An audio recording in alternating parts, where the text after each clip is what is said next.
예, 여러 분야에서 세계 최고의 기록을 낸 사람들의 이름을 또 기록을 기록해 놓은 책이 바로 기네스북이라는 책이죠. 이 책에 있는 내용들, 그 기록들을 의심하는 사람은 별로 없을 것입니다. 세계 모든 사람들이 기네스북에 등재가 됐다 그러면 모두가 인정하는 그런 권위 있는 책이 기네스북이라고 생각이 됩니다. 그 안에 보면 참 별난 기록들이 많이 있는데요. 세계에서 여러분 가장 몸무게가 많이 나가는 사람 몇 킬로나 나갈까요? 한 530kg 나간다 그럽니다. 세계에서 제일 몸무게 많이 나가는 사람, 기네스북에 등재된 사람 530kg. 키가 제일 큰 사람은 얼마나 클까요? 2m 60 정도 된다 그럽니다. 저보다 한 1m가 더 큰 것 같아요. 1m가 안 되는가? 내가 아이를 가장 많이 낳은 여인은 몇 명이나 낳았을까요? 69명이나 낳았다 그러는. 우리 집사람 셋 낳는데 명함도 못 내밉니다. 가장 나이가 많은 늦게 아이를 낳은 사람은 몇 살에 아이를 낳았느냐? 1956년에 57세에 아이를 낳은 사람이 가장 늦게 낳았다. 그렇게 등재가 되어 있다 그럽니다. 자, 그런데 앞에 있는 기록들은 어떨지 모르지만 맨 나중에 있는 기록은 기네스북에 등재된 것이라도 틀린 것 같습니다. 왜요? 오늘 하나님의 말씀에 보면 아브라함의 아내 사라는 몇 살에 아이를 낳았어요? 90세에 낳았다고 성경은 기록하고 있어요. 안 믿어주시는 것 같은데 성경이 틀린 것 같은데, 그죠? 여러분 눈치를 보니까 기네스북은 맞고 성경이 틀리다는 것 같은데, 여러분 정말로 90세에 아이를 낳을 수 있을까요? 그런데 낳을 수 있다고 말씀합니다. 누가 역사하시면? 하나님이 역사하시면.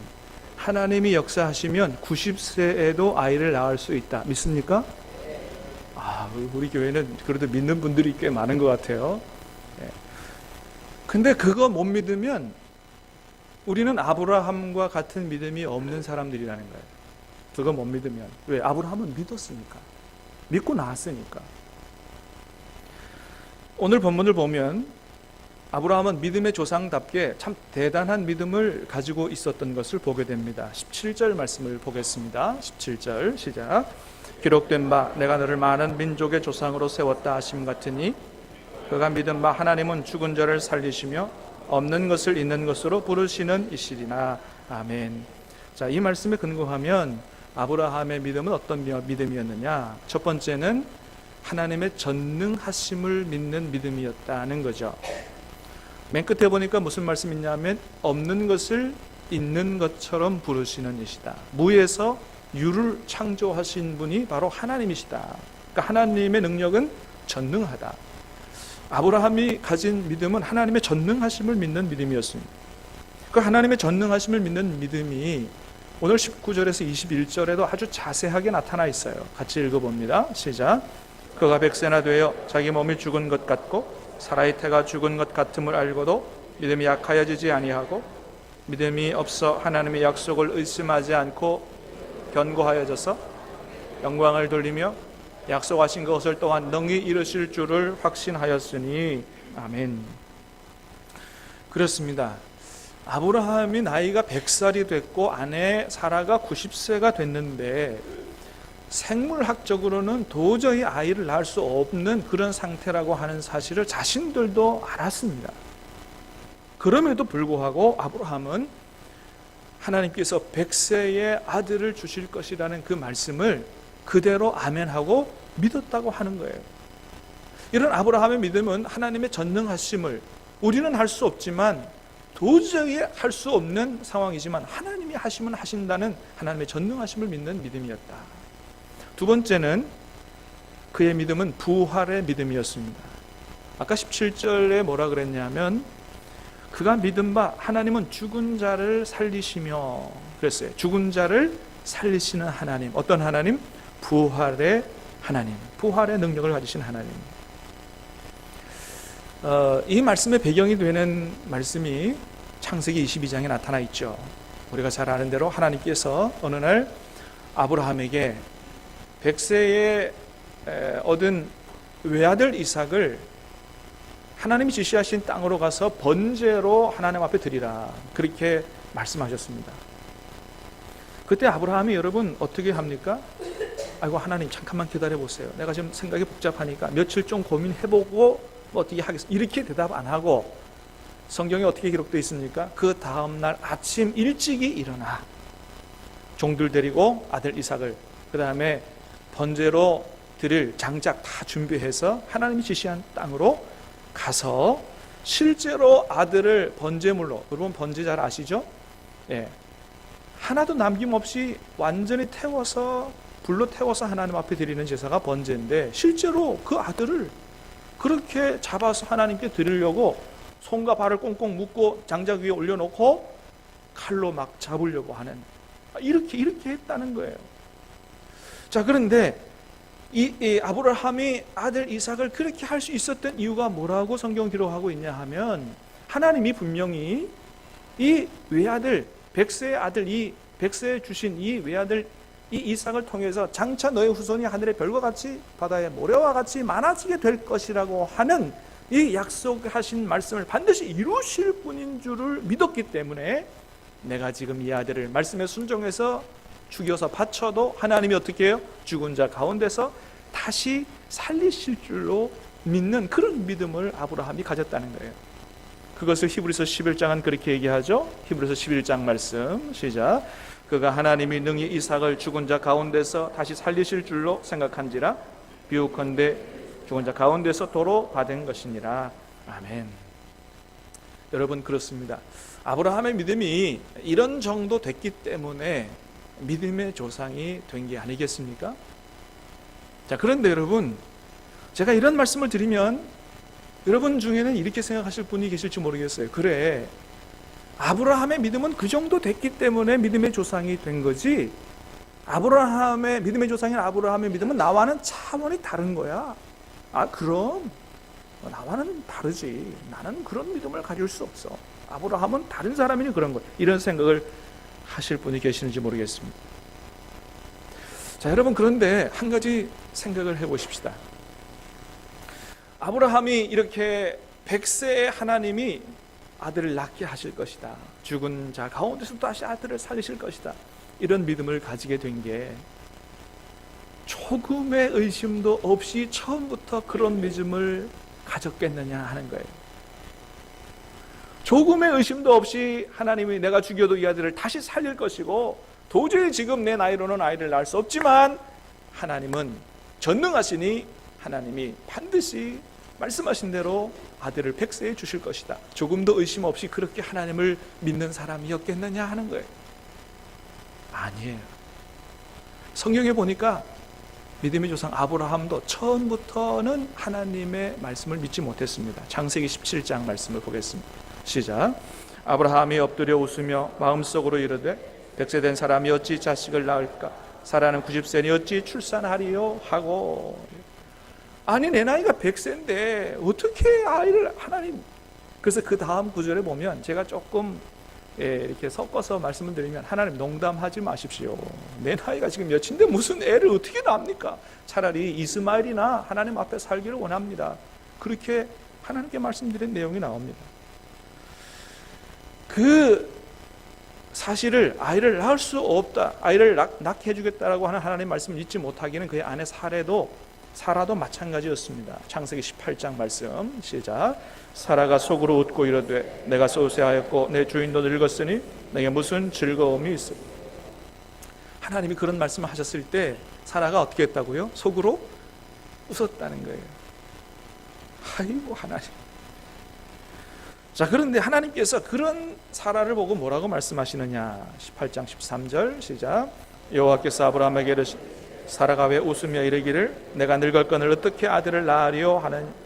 사라가 왜 저런 반응을 보이느냐, 그렇게 얘기하셨다는 거죠. 그랬더니 사라가 뭐라고 합니까? 15절. 사라가 두려워 보이나 이르되 내가 웃지 아니하였나이다 이르시되 아니라 내가 웃었느니라. 여러분, 이렇게 하나님은 사라가 속으로 우셨어요. 그런데 하나님은 사라가 속으로 웃는지 안 웃는지, 하나님의 말씀을 믿는지 안 믿는지를 다 보시고 말씀하신다는 거예요. 여러분, 하나님이 저와 여러분의 마음과 생각을 다 아시는 줄로 믿습니다. 못 믿는 그런 생각, 그런 믿음 갖지 말고 믿을 수 있게 되기를 주님의 이름으로 축복합니다. 그래요. 우리의 속을 다 그러시면서 하시는 말씀이 14절에 뭐라고 그러시냐면 여호와께 능하지 못한 일이 있겠느냐 말씀하세요. 창세기 18장 14절에 여호와께 능하지 못한 일이 있겠느냐. 사랑하는 여러분, 우리가 믿는 하나님, 창조주 하나님이요 섭리주 하나님이요 만왕의 왕이신데 우리 하나님께 능하지 못한 일이 없는 줄로 믿습니다. 그러므로 우리가 입술로만 믿습니다 하지 말고 정말로 우리 하나님의 이 전능하신 능력을 진심으로 진정으로 마음으로 믿을 수 있어야 된다는 거예요. 입으로만 말고 마음으로 정말로 하나님 그렇게 할 수 있다고 하는 사실을 믿을 수 있어야 된다는 거예요. 여러분, 중요한 건 뭐냐 하면 아브라함과 사라도 처음에는 못 믿었지만 그러나 나중에는 결국은 어떻게 됐다는 거예요? 결국은 믿는 사람 됐다고 하는 것입니다. 할렐루야. 사랑하는 여러분, 간절히 바라고 축복합니다. 저와 여러분들도 처음에는, 지금은 하나님 솔직히 내가 도저히 안 믿어집니다. 그걸 어떻게 믿습니까? 안 믿어지고 못 믿는 그런 믿음 가운데 있다 할지라도 사랑하는 여러분, 저와 여러분의 믿음이 앞으로 하나님의 가운데 성장할 수 있게 되기 바라고 도저히 믿을 수 없는 상황 속에서도 하나님의 전능하심을 믿습니다 라고 하는 그런 믿음을 가질 수 있게 되기를 주님의 이름으로 축복합니다. 아브라함의 믿음이 조상이 된 게 처음부터 그렇게 된 게 아니라고 하는 거예요. 그러나 하나님의 가운데 믿음이 성장해서 그렇게 됐다. 저와 여러분도 얼마든지 하나님의 가운데서 아브라함과 같은 믿음을 가질 수 있다라고 하는 것입니다. 여러분, 예수님은 말씀하십니다. 내가 믿으면 하나님의 영광을 보리라. 내가 믿으면 하나님의 영광을 보리라. 그렇습니다. 여러분, 믿으면 하나님의 역사와 영광을 볼 수 있다는 거예요. 그러므로 여러분, 하나님을 믿으시되 여러분 끝까지 믿으시기를 축복합니다. 적당히 믿다가 대충 믿다가 포기하지 말고 하나님을 믿되 끝까지 아주 확실하게 그렇게 하나님이 우리의 믿음을 보시고 기뻐하실 정도로 그런 믿음을 갖게 되기를 다시 한번 주님의 이름으로 축복합니다. 우리도 성경에 나와 있는 이런 위대한 믿음의 인물들처럼 그런 믿음을 가진다면 성경에 나타난 모든 기적의 역사가, 물이 변하여 포도주가 되는 놀라운 기적의 역사도 우리가 경험할 수 있게 될 것이고, 하나님의 말씀을 믿고 순종한 나만처럼 우리의 질병도 치료될 수 있을 것이고, 우리를 가로막고 있는 여리고 성도 우리의 믿음 앞에서 무너지게 될 것이고, 죽은 나사로가 다시 살아난 것처럼 다 죽은 것 같은 저와 여러분의 가정도, 직장도, 사업장도, 우리 자녀들도 우리의 믿음 때문에 하나님의 역사로 다시 살아나게 될 줄로 믿습니다. 할렐루야. 여러분 믿음 때문에 그런 축복의 역사가, 기적의 역사가 여러분의 삶 가운데도 일어날 수 있게 되기를 주님의 이름으로 축복합니다. 그런데 안타까운 것은 여러분, 우리의 믿음은 대부분 어느 수준에 머물러 있느냐? 상식 수준에 머물러 있다는 거죠. 다시 말하면 내가 생각해봐서 믿을 수 있는 것은 믿고 도저히 우리 생각에 이해가 안 되는 것은 안 믿고 하는 우리의 믿음이 그 수준에 머물러 있다고 하는 거예요. 여러분, 머리로 이해돼서 믿는 거, 이런 믿음은 세상 사람들도 가지고 있는 믿음이죠. 그건 사실은 믿음이 아니죠. 다 믿을 수 있는 거, 이해되는 믿음이 무슨 믿음이겠어요? 그건 그냥 상식인 것이죠. 여러분, 하나님이 우리에게 원하시는 믿음은 어떤 믿음이에요? 아브라함과 같은 믿음인 거예요. 도저히 어느 누가 생각하기에도 도저히 불가능하다 이해할 수 있는 이런 상황 속에서도 하나님께서 하시면 된다라고 하는, 하나님을 절대적으로 신뢰할 수 있는 이런 믿음을 하나님이 원하신다고 하는 것입니다. 여러분, 하나님이 말씀하십니다. 여호와께 능치 못한 일이 있겠느냐? 하나님의 모든 말씀은 능치 못하심이 없느니라 말씀하십니다. 그러므로 사랑하는 여러분, 간절히 바라기는 전능하신 하나님의 능력을 저와 여러분의 작은 믿음 속에, 우리의 이성과 상식 속에 가두어 두지 마시기를 바랍니다. 도저히 믿을 수 없는 상황 가운데서도 여러분, 우리가 아브라함과 같은 절대적인 믿음으로 하나님을 바라보고 믿음으로 나아갈 수 있게 되기를 주님의 이름으로 축복합니다. 여러분, 우리가 지난 주일에 들은 말씀처럼 우리를 통해서도 정말로 하나님께서 은혜와 능력을 주셔서 이 지역 사회를 하나님의 사랑과 복음으로 커버하고 한국교회, 정말로 모든 한국교회가 닮고 싶을 정도의 그런 모델 교회로 하나님께서 우리 교회를 여러분 세우시고 쓰실 줄로 여러분 믿으십니까? 믿을 수 있어야 된다는 거예요. 믿을 수 있어야 된다. 정말로 믿고 기도해야 되고, 정말로 믿고 기도하면 하나님께서 지혜를 주실 것이고, 지혜를 가지면 여러분 하나님께서 전략도 주시고 열정도 주시고, 또 헌신할 수 있도록 하셔서 여러분 하나님께서 우리를 통해서 정말로 기적 같은 일들을 우리 교회 역사 앞날에 이루어 가시게 될 줄로 믿습니다. 믿어야 된다는 거죠. 여러분, 그렇게 믿은 아브라함은 믿음으로 말미암아 어떤 복을 받았습니까? 첫 번째는 믿은 대로 100살의 아들 이삭을 축복으로 얻는 그런 복을 받았죠. 거짓말 같은 일이 일어난 것입니다. 여러분, 그렇습니다. 우리가 성경에 있는 말씀을, 하나님 말씀을 정말로 그대로 우리에게 주신 약속의 말씀으로 믿고 기도하고 순종하면 성경에 기록된 놀라운 축복의 역사가, 기적의 역사가 저와 여러분의 삶 가운데도 나타나게 될 줄로 믿습니다. 그런 축복의 역사를 받게 됐다. 두 번째는 하나님께 영광을 돌렸다는 거예요. 20절 말씀을 보겠습니다. 시작. 믿음이 없어 하나님의 약속을 의심하지 않고 믿음으로 견고해져서 하나님께 영광을 돌리며, 믿음으로 견고해져서 하나님께 영광을 돌렸다는 거예요.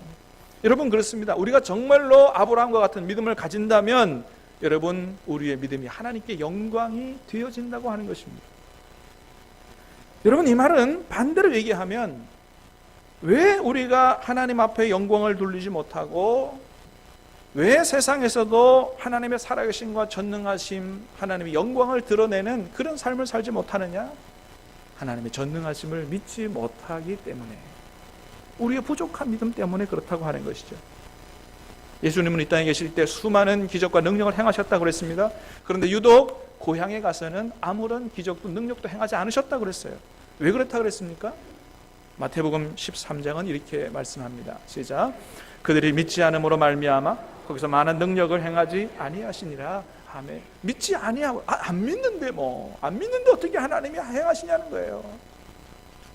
우리의 믿음이 상식과 그냥 이해되는 수준에서 그냥 그렇게만 하면 하나님의 역사는 볼 수 없다고 하는 것입니다. 그래서 우리가 하나님 앞에 단순히 교리적인, 하나님에 대한 교리적인 부분에만 아멘할 것이 아니요, 오늘 본문에 나타난 아브라함처럼 도저히 믿을 수 없는, 도저히 불가능한, 완전히 끝났다라고 하는 그런 상황 속에서도 하나님께서 하시면 된다라고 하는 그런 하나님의 전능하심을 믿을 수 있는 그런 믿음을 우리가 가져야 하는 것입니다. 히브리서 11장은 이렇게 말씀합니다. 믿음이 없이는 하나님을 기쁘시게 하지 못하나니. 믿음이 없이는, 이런 믿음 없이는 하나님 기쁘시게 하지 못한다는 거예요. 여러분, 그렇습니다. 우리가 무엇으로 하나님께 영광을 돌리고 무엇으로 하나님을 기쁘시게 할 수 있습니까? 믿음으로 따라합니다. 믿음으로 하나님께 영광을 돌리고 믿음으로 우리가 하나님께 기쁨을 드릴 수 있다고 하는 거예요. 사랑하는 여러분, 간절히 바라기는 저와 여러분의 확고한 믿음으로 하나님 앞에 영광을 돌리고 하나님 앞에 기쁨 낼 수 있게 되기 바라고, 하나님의 놀라운 기적의 역사를 체험할 수 있게 되기를 바라고, 그러므로 말미암아 세상에 하나님의 영광을 드러내 보여줄 수 있는 저와 여러분 될 수 있게 되기를 주님의 이름으로 축복합니다. 세 번째는 하나님이 그의 믿음, 그 믿음 때문에 그를 구원해 주셨다라고 말씀하십니다. 21절 22절 시작. 약속하신 그것을 또한 능히 이루실 줄을 확신하였으니 그러므로 그것이 그에게 의로 여겨졌느니라. 아멘. 약속하신 그것을 능히 이루실 줄로 확신하였으니, 절대로 불가능한 상황 속에서도 하나님이 하신 말씀이니 이루실 걸로 확신하고 믿었으니 그것을 그에게 의로 여기고 그를 구원해 주셨다. 하나님의 백성 삼아 주셨다. 그러면서 무슨 말씀하십니까? 23절 24절 시작. 그에게 의로 여겨졌다 기록된 것은 아브라함만 위한 것이 아니요 의로 여기심을 받을 우리도 위함이니 곧 예수 우리 주를 죽은 자 가운데서 살리신 이를 믿는 자니라. 아멘. 그것은 우리에게도 마찬가지라고 하는 거예요. 여러분, 그래서 우리도 무엇을 믿을 수 있어야 하느냐? 하나님은 전능하셔서 예수님을 죽은 자 가운데서 다시 부활시키신 것처럼 하나님이 우리의 이 세상에서의 모든 일들 가운데도 역사하셔서 우리를 어려움 가운데서 능히 건지실 분이시라는 사실을 믿는 것뿐만 아니고 우리 인생의 가장 중요한 문제인 이 죽음의 문제까지도 해결하셔서 우리가 죽는 한이 있더라도 예수님 안에 다시 부활시키셔서 영생을 주실 줄로 확실히 믿는 그런 믿음을 가질 때 저와 여러분을 하나님의 자녀 삼아주시고 구원해 주신다고 하는 거예요. 사랑하는 여러분, 이 부활의 믿음을 저와 여러분이 가질 수 있게 되기를 주님의 이름으로 축복합니다. 그래서 우리의 구원에 관한 성경 구절이 로마서 10장 10절보다는 뭐라고 그랬어요? 10장 9절의 말씀이 더 중요하다 그랬습니다. 로마서 10장 9절 시작. 내가 만일 내 입으로 예수를 주로 시인하며 또 하나님께서 그를 죽은 자 가운데서 살리신 것을 내 마음에 믿으면 구원을 받으리라. 하나님 앞에 구원을 받기 위해서 두 가지가 필요하다. 예수님을 주님으로 시인하는 거예요. 여러분, 입술로만이 아니고 진정으로 주님을 영접하고 주님으로 모실 수 있게 되기를 축복합니다. 주님으로 모신다는 얘기는 주님의 말씀에 귀를 기울이고 순종한다는 거죠. 그리고 두 번째는 뭐예요? 하나님이 그를 죽은 자 가운데서 살리신 것을 내 마음에 믿으면, 하나님은 생명의 창조주가 되셔서 죽은 자도 다시 살리시는 그런 분이기 때문에 우리가 죽는 한이 있더라도 다시 살리시는 분이요, 우리가 영적으로 죽어 있지만 그럼에도 불구하고 우리에게 오셔서 우리를 다시 살리셔서 새 생명 가운데 살게 하시는 하나님이 바로 우리 하나님이라는 사실을 믿을 때 그 믿음으로 우리를 의롭게 여기시고 우리를 구원해 주신다라고 하는 것입니다. 그래서 25절은 이렇게 말씀합니다. 25절 시작. 예수는 우리가 범죄한 것 때문에 내줌이 되고 또한 우리를 의롭다 하시기 위하여 살아나셨느니라. 아멘. 범죄한 것 때문에 내어준 바 되고 십자가죠. 우리를 의롭다 하시기 위하여 살아나셨느니라. 부활이에요. 그래서 우리가 구원을 받는 것은 십자가에 대한 믿음만이 아니고 어떤 믿음? 부활에 대한 믿음을 가질 때 우리의 믿음이 온전한 믿음이요 구원받는 믿음이라고 할 수 있는 것입니다. 사랑하는 여러분, 간절히 바라기는 저와 여러분이 이 아브라함과 같은 믿음을 가질 수 있게 되기를 주님의 이름으로 축복합니다. 지금은 안 되지만 하나님의 은혜 가운데 믿음이 성장하여 아브라함과 같은 믿음을 가질 수 있게 될 줄로 믿습니다. 이 믿음으로 하나님 앞에 영광을 돌리며 이 믿음 속에 역사하시는 하나님을 실제로 우리의 삶 속에서 체험할 수 있게 되기 바라고, 세상에 하나님의 영광을 선포하며 다 구원받을 수 있게 되기를 예수님의 이름으로 축원합니다. 찬양하겠습니다.